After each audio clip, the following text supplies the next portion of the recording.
Selamat datang di Blue TV lagi, sahabat. Kali ini saya sedang berada di SDN 2 Banyu Urip Dusun Rincung, yang dimana hari ini sedang berlangsung upacara Hari Raya Saraswati.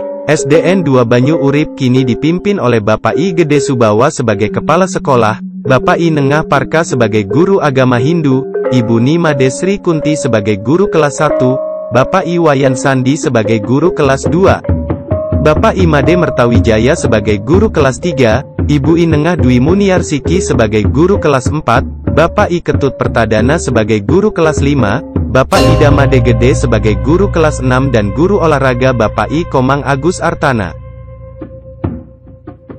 Hari Raya Saraswati adalah hari yang penting bagi umat Hindu, khususnya bagi siswa sekolah dan penggelut dunia pendidikan karena umat Hindu mempercayai Hari Saraswati adalah turunnya ilmu pengetahuan yang suci kepada umat manusia untuk kemakmuran, kemajuan, perdamaian, dan meningkatkan keberadaban umat manusia. Hari Raya Saraswati diperingati setiap 6 bulan sekali, tepatnya pada hari Saniscara Umanis Wuku Watu Gunung. Di hari Saraswati biasanya pagi-pagi para siswa sekolah sudah sibuk mempersiapkan upacara sembahyang di sekolah masing-masing, sehabis itu biasanya para siswa melanjutkan sembahyang ke pura-pura lainnya. Dan pura yang menjadi favorit adalah Pura Jagatnata yang ada di pusat kota.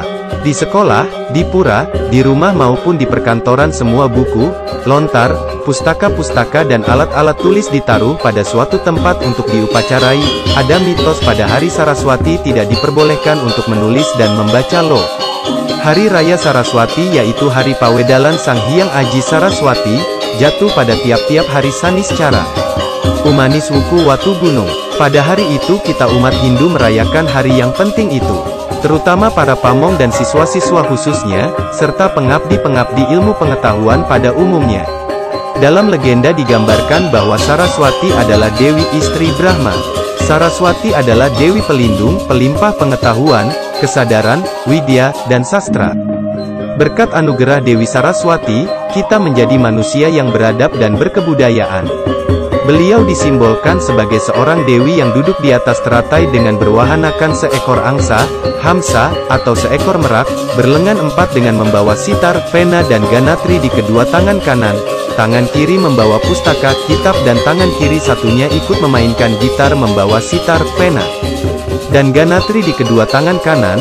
Tangan kin membawa pustaka, kitab dan tangan kiri satunya ikut memainkan pena atau bermudra memberkahi. Makna dan simbol-simbol ini adalah 1. Berkulit putih, bermakna, sebagai dasar ilmu pengetahuan, vidya, yang putih, bersih dan suci. 2. Kitab pustaka di tangan kiri, bermakna, semua bentuk ilmu dan sains yang bersifat sekular. Tetapi walaupun vidya, ilmu pengetahuan spiritual, dapat mengarahkan kita ke moksa, namun avidya, ilmu pengetahuan sekular jangan diabaikan dulu. Seperti yang dijelaskan Isavasya Upanishad, kita melampaui kelaparan dan dahaga melalui avidya, kemudian baru melalui vidya meniti dan mencapai moksa. 3. Vena, bermakna, seni, musik, budaya dan suara AUM. Juga merupakan simbol keharmonisan pikiran, budi, kehidupan dengan alam lingkungan. 4. Aksamala, ganatri, tasbih di tangan kanan. Bermakna, ilmu pengetahuan spiritual itu lebih berarti daripada berbagai sains yang bersifat sekular, di tangan kiri. Akan tetapi bagaimanapun pentingnya kitab-kitab dan ajaran berbagai ilmu pengetahuan, namun tanpa penghayatan dan bakti yang tulus, maka semua ajaran ini akan mubazir atau sia-sia. 5. Wajah cantik jelita dan kemerah-merahan, bermakna simbol kebodohan dan kemewahan duniawi yang sangat memukau namun menyesatkan, avidya. 6. Angsa, hamsa, melambangkan, bisa menyaring air dan memisahkan mana kotoran dan mana yang bisa dimakan, mana yang baik mana yang buruk, walaupun berada di dalam air yang kotor dan keruh maupun lumpur, simbol vidya. 7. Merak, bermakna, berbulu indah, cantik dan cemerlang biarpun habitatnya di hutan. Dan bersama dengan angsa bermakna sebagai wahana, alat, perangkat, penyampai pesan-pesannya. 8. Bunga teratai, lotus, bermakna, bisa tumbuh dengan subur dan menghasilkan bunga yang indah walaupun hidupnya di atas air yang kotor. Upacara pada hari Saraswati, pustaka-pustaka, lontar-lontar, buku-buku.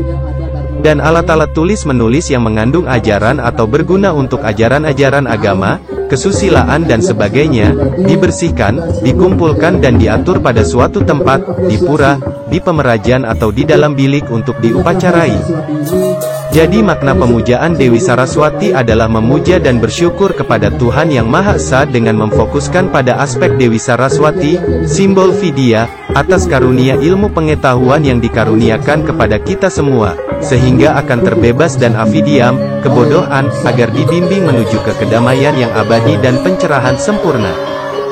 Setelah Saraswati Puja selesai, biasanya dilakukan Mesanbang Semadi, yaitu semadi di tempat yang suci di malam hari atau melakukan pembacaan lontar-lontar semalam suntuk dengan tujuan menernukan pencerahan Ida Hyang Saraswati Puja Astawa yang disiapkan ialah, sesayut yoga sidi beralas taledan dan alasnya daun sokasi berupa nasi putih daging guling, itik, raka-raka sampian kerembang payasan. Sesayut ini dihaturkan di atas tempat tidur, dipersembahkan ke hadapan Ida Sang Hyang Aji Saraswati. Keesokan harinya dilaksanakan Banyu Pinaru, yakni asuci laksana di pagi buta berkeramas dengan air kumkuman. Ke hadapan Hyang Saraswati dihaturkan ajuman kuning dan tamba inung. Tamba inung ini terdiri dari air cendana, beras putih dan bawang lalu diminum, sesudahnya bersantap nasi kuning garam. Telur, disertai dengan puja mantram, Asteris Om, Angcarira Sampurnaya Namah Swaha. Semua ini mengandung maksud, mengambil air yang berhasiat pengetahuan. Selama ini secara spiritual kita masih tertidur lelap dan diselimuti oleh sang maya, ketidakbenaran, dan avidyam, kebodohan. Dengan vidya ini mari kita berusaha untuk melek eling, bangun dan tidur kita, hilangkan selimut maya, sadarilah bahwa kita adalah Atma, dan akhirnya tercapailah nirwana.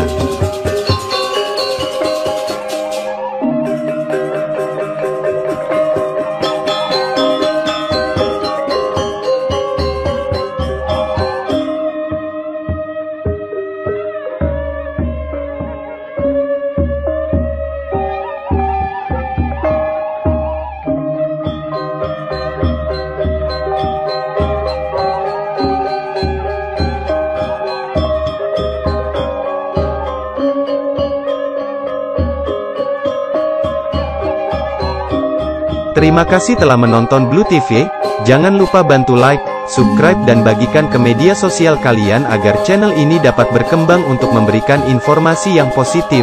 Sampai jumpa di lain waktu lagi sahabat.